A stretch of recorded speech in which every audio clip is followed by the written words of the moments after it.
How to disable the Vehicle Stability Assist, or VSA, fully. Why would you want to do this? You would want to fully disable your VSA if you're looking to try to get the best traction possible. And the reason for that is the VSA, Vehicle Stability Assist, even when you disable it by simply pressing the VSA button, it's still there. And how the VSA works is that it will do one of two things or both things. It may apply your brakes or it may simply pull back your throttle. So think about it this way. If you are at a standstill and you brake torque and release the brake and you're trying to get a nice launch when you're at the track, if your tires start slipping, the OEM VSA will start pulling back your throttle and or begin braking to limit the amount of spin. And you certainly do not want that to happen. You much rather have a little bit of tire spin with the hopes that it quickly gains traction and then takes off. The application of braking and the reduction of throttle will greatly inhibit your ability to perform a good, clean launch.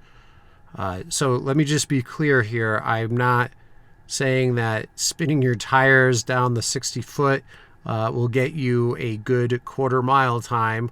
No, but if you can control that wheel slippage, that tire slippage, and get minimal slippage with the VSA completely disabled, that will yield a much better 0 to 60, much better quarter-mile time.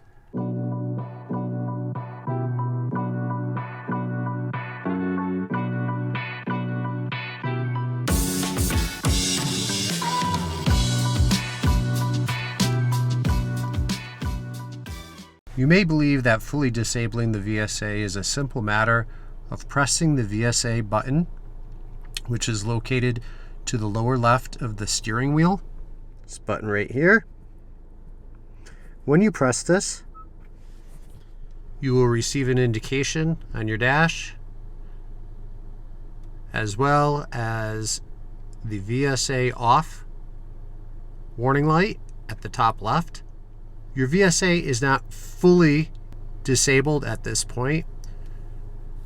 What you need to do is do what is commonly referred to as the pedal dance, which is a series of steps you need to take to fully disable the VSA.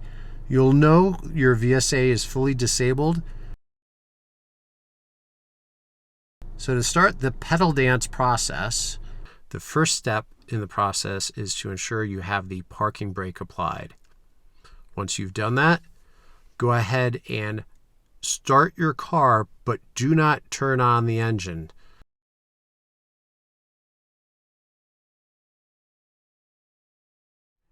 Release the parking brake and apply the brake pedal. Next, press and hold the VSA button until the VSA disable light is on, and then press and hold it again for the light to go off.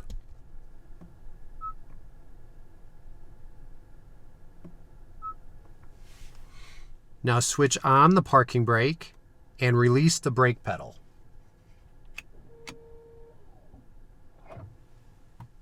Now press and hold the VSA button until it goes on. Press and hold until it goes off. Press and hold the brake pedal.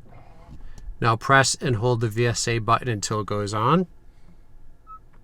And press and hold it one last time until it begins to flash. Make sure you're still pressing the brake pedal.